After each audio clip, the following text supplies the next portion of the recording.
साधु साधु साधु नमो तस् भगवतो अरहतो सम्मा सम्बुद्धस्स। नमो तस् भगवतो अरहतो सम्मा सम्बुद्धस्स। नमो तस् भगवतो अरहतो सम्मा सम्बुद्धस्स। साधु साधु साधु। पूजनीय गुरु बंटी जी को मैं नमन करता हूँ। साधु साधु साधु।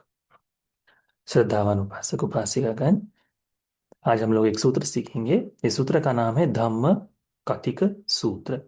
धर्म को कहने वाला जो है, तो जिसे धर्म कथिक कहते हैं, कि वो भिक्षु धर्म कथिक है ना। उस तरह से तो इस कौन है, कैसे किसी को धम्म कथिक कहा जाए, इसके बारे में यह सूत्र का उद्देश है। हम देखते हैं वर्तमान में अनेकों लोगों को धम्मचारी हो जाए, धम्म मित्र हो जाए, है ना।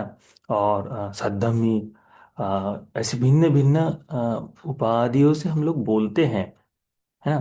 परंतु बुद्ध समय में विशेष कर अरहत्व को ही देखा जाता था। पश्चात यह शीलवान कौन है करके, उपासक कौन है करके, इस बारे में बातचीत की जाती थी। और फिर भिक्षुओं के बारे में हो तो धम्मगतिक कौन है, धम्मधर कौन है, आदि विषयों में चर्चा। तो भगवान बुद्ध जी इसमें धम्मगतिक कौन है करके इसके बारे में बताते हैं। यह सूत्र का उपदेश भी श्रावस्ती में ही हुआ है। एक समय भगवान बुद्ध जी जेतवन में विराजमान थे। तब भगवान बुद्ध जी के पास कोई एक भिक्षु आए, आकर भगवान बुद्ध जी को नमन किया। नमन करके एक और बैठ गए।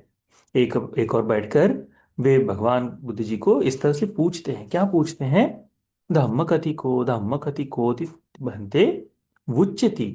भगवान, ये धर्म कथिक है, धम्म कथिक है, इस तरह से लोग कहते हैं, पूछते हैं। कित्तावतानुको भंते धम्म कथिको होती थी। किस कारण से, कैसे कोई धम्म कथिक कहलाता है करके प्रश्न पूछते हैं। क्या है कि धम्म कथिक है, धम्म कथिक है, हमने सुना है, परंतु कैसे कोई धम्मकथिक हो जाता है। जैसे नहीं, इससे पहले भी हमने कुछ सूत्र सुने थे जिसमें पूछा गया कि बनती उपासक है, तो ये उपासक कोई कैसे बनता है। कोई कहते हैं सीलवान है, सीलवान कैसे बनता है।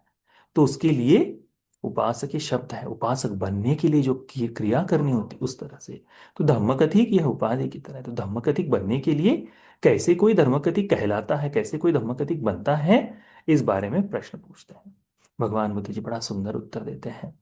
भगवान कहते हैं, जरा मरणस्य चे भिक्खु निब्बिदाय विरागाय निरोधाय धम्मं देसेति।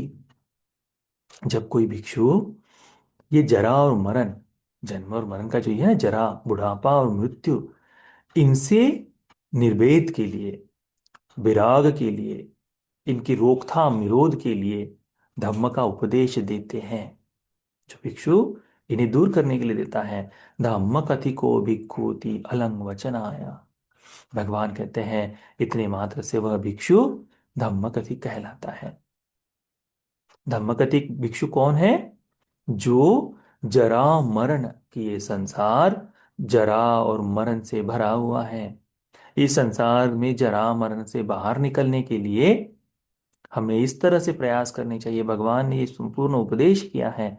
ये जब कोई बात समझ लेता है, जानता है, सिखाता है, तो ये सिखाते समय धर्म का उपदेश देता है, तब उसमें निर्वेद उत्पन्न हो जाए, इसके प्रति अलगाव जो कहते हैं, बाहर निकल जाना, वह हो जाए, वैराग्य का भाव उत्पन्न आ जाए, और निरोध हो जाए, यानी ये रोकथाम, ये रुक जाए, इसके लिए यदि कोई प्रयास करे, तो भगवान कहते हैं इतने मात्र से वह भिक्षु धम्मकथिक कहलाता है करके भगवान बुद्ध जी ने आ, बताया। फिर भगवान कहते हैं कि जरा मरणस्य चे भिक्षु निबिदाय निरोध विरागाय निरोधाय पटिपन्नो होते।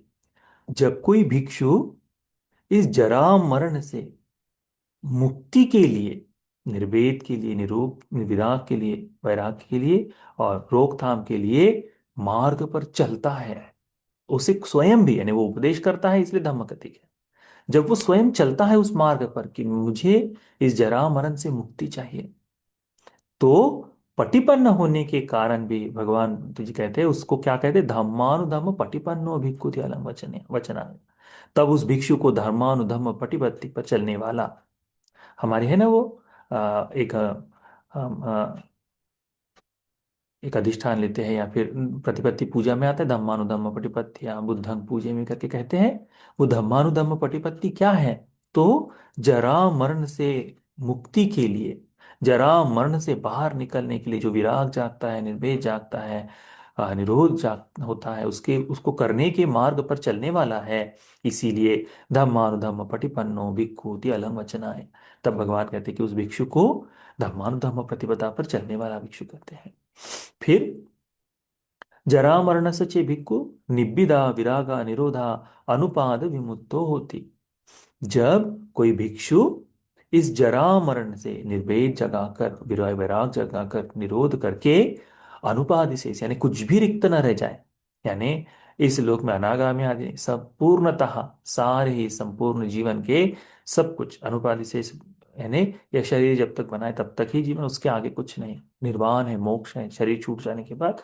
तो इसी जीवन में अभी इसी समय विमुक्ति को बोध कर ले, ऐसा भिक्षु दिट्ठ धम्म निब्बान पत्तो भिक्खुति अलंग वचनीय। तो ऐसे भिक्षु को इसी जीवन में निर्वाण को देखने वाला भिक्षु कर कर भगवान कहते हैं।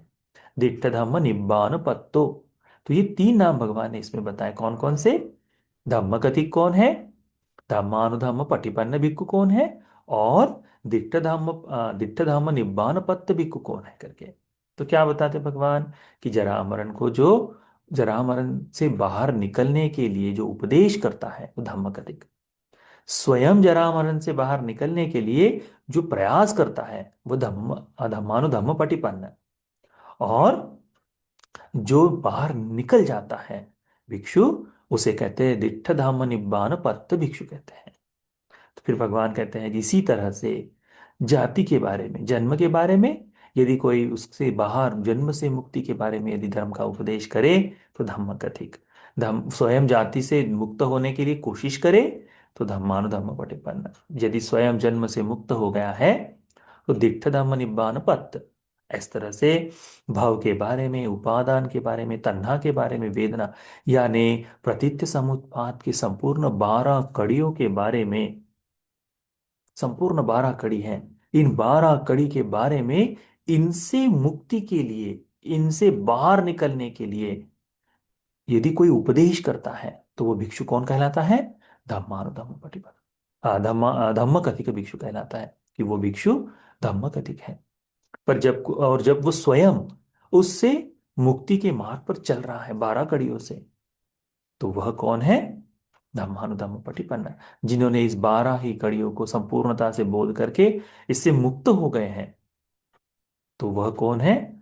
इसी जीवन में दिट्ठ धम्म निब्बान पत्त भिक्षु है करके भगवान कहते हैं।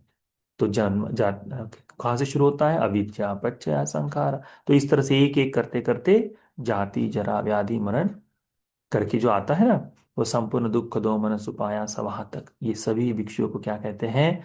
जो उपदेश करता है मुक्ति के लिए, इन संपूर्ण संसार दुख से मुक्ति के लिए, वह धम्म कथित कहलाता है। वो ये उपदेश नहीं करता केवल, यानी इस तरह का उपदेश नहीं, अच्छा तुम ही धर्मों से झगड़ा करते रहो, वो नहीं ये बताता। वह उसका ये नहीं है कि तुम तुम्हारे पारिवारिक कलह में ही केवल, हाँ तुम ये कर लो तो इतना मात्र से नहीं। धम्मानुधम्म कथिक धम्म कथिक भिक्षुओं का काम क्या है?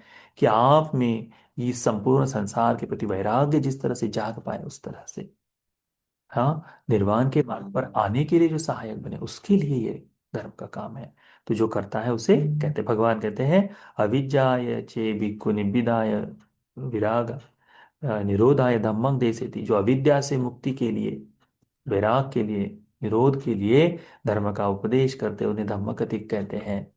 जो अविद्या से निर्वेद के लिए, वैराग के लिए, निरोध के लिए मार्ग पर चलता है, उसे धम्मान धम्म पटिपन्न भिक्षु कहते हैं।